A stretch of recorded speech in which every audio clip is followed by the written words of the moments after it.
Jangan silap, jangan silap kawan. Belum tentu lagi harapan si Zahid jadi kenyataan. Belum tentu lagi harapan si Zahid untuk bubar parlimen jadi kenyataan. Belum tahu, belum pasti. Kenapa belum pasti?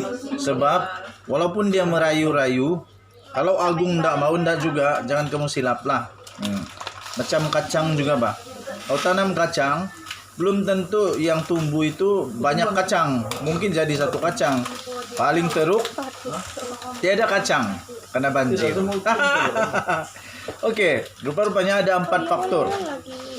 Kenapa Agung mungkin boleh tolak harapan terakhir Zahid Hamidi ini.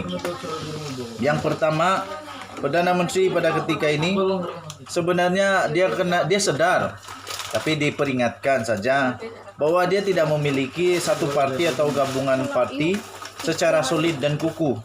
Dengan amalan sebelum ini, nasihat Perdana Menteri sudah cukup, dianggap cukup untuk mewakili kabinet tanpa perlu dipersoalkan. Tapi sekarang ini bukan begitu.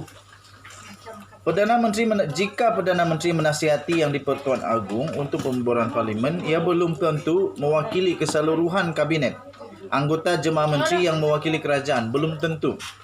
Maka nasihat Perdana Menteri mungkin ditolak atas alasan tidak dibuat secara kolektif. Sedangkan perlembagaan memberi penekanan kepada konsep tanggung jawab bersama, seperti yang tertulis di dalam Perkara 43/3 Perlembagaan Persekutuan. Sebab kedua ialah sebagaimana keputusan yang di-Pertuan Agong menolak nasihat pengisytiharan darurat berteraskan kepentingan awam, maka tidak mustahil nasihat Perdana Menteri untuk pembubaran parlimen juga ditolak berasaskan kepentingan awam. Mata saya selalu rusak sekarang, kena juling sudah, minta maaf. Terlalu banyak sudah membaca. Okey. Nombor 3, tindakan yang di-Pertuan Agong yang mungkin tidak membenarkan parlimen serta-merta, walaupun selepas dinasihati Perdana Menteri, tidak boleh dipersoalkan oleh mana-mana mahkamah seperti peruntukan Perkara 32. Lepas itu tindakan yang ketiga. Mana sudah yang ketiga? Saya baca dulu. Mana sudah yang ketiga? Mengulas lanjut. Faktor ketiga, tindakan yang di-Pertuan Agong yang mungkin tidak membubarkan parlimen serta-merta walaupun selepas menasihati Perdana. Itulah yang ketiga tadi. Lepas tu yang keempat, apalah kau ni? Baca pun dah pandai. Nombor 4. Mana sudah berempat ini?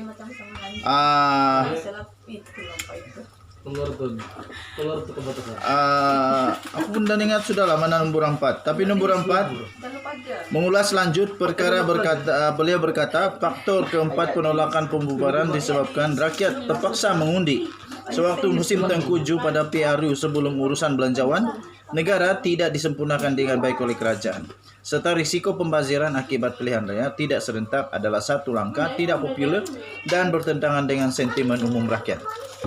Sebarang tindakan yang di-Pertuan Agong yang selari dengan kehendak rakyat sukar dipersoalkan walaupun ia kelihatan luar biasa.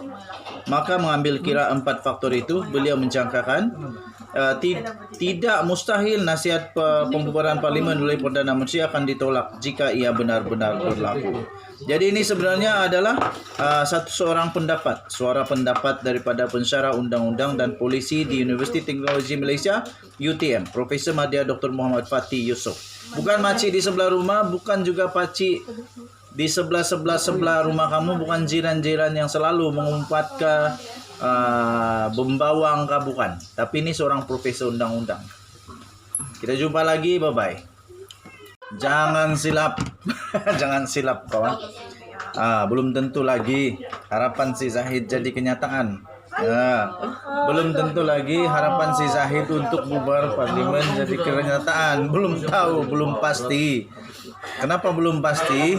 Sebab walaupun dia merayu-rayu, kalau Agung ndak mau ndak juga, jangan kamu silap lah. Macam kacang juga, Pak.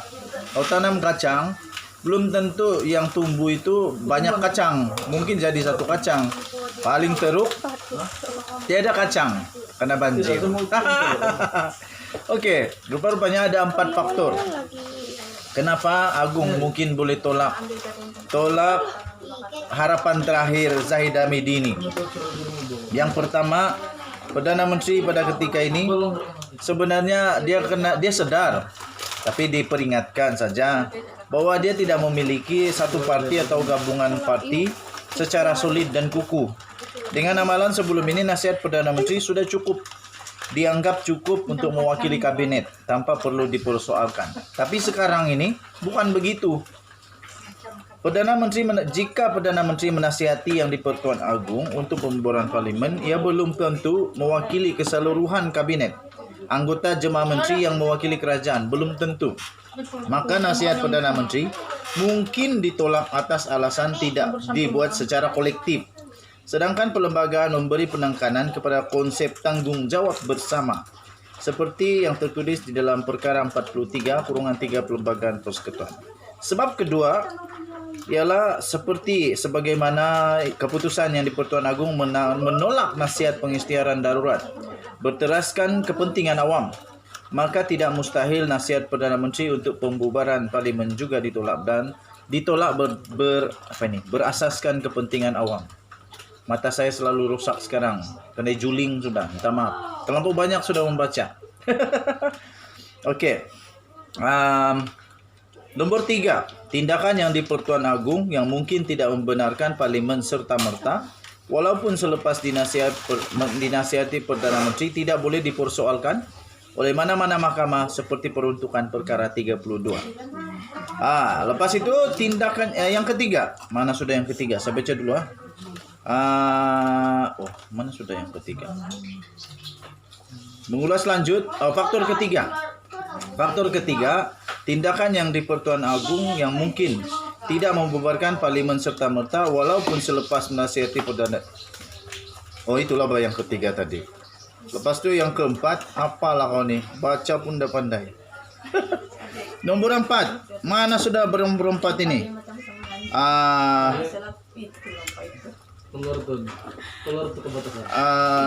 Aku pun dah ingat sudah lah mana nombor 4. Tapi nombor 4 mengulas lanjut perkara beliau berkata faktor keempat penolakan pembubaran disebabkan rakyat terpaksa mengundi sewaktu musim tengkujuh pada PRU sebelum urusan belanjawan negara tidak disempurnakan dengan baik oleh kerajaan, serta risiko pembaziran akibat pilihan raya tidak serentak adalah satu langkah tidak popular dan bertentangan dengan sentimen umum rakyat. Sebarang tindakan yang di Pertuan Agong yang selari dengan kehendak rakyat sukar dipersoalkan walaupun ia kelihatan luar biasa. Maka mengambil kira 4 faktor itu, beliau menjangkakan tidak mustahil nasihat pembubaran parlimen oleh Perdana Menteri akan ditolak jika ia benar-benar berlaku. Jadi ini sebenarnya adalah seorang pendapat, suara pendapat daripada pensyarah undang-undang dan polisi di Universiti Teknologi Malaysia UTM, Profesor Madya Dr. Muhammad Fatih Yusof. Bukan makcik di sebelah rumah, bukan juga pakcik di sebelah rumah kamu, bukan jiran-jiran yang selalu mengumpat ke membawang ke, bukan. Tapi ini seorang profesor undang-undang. Kita jumpa lagi, bye-bye.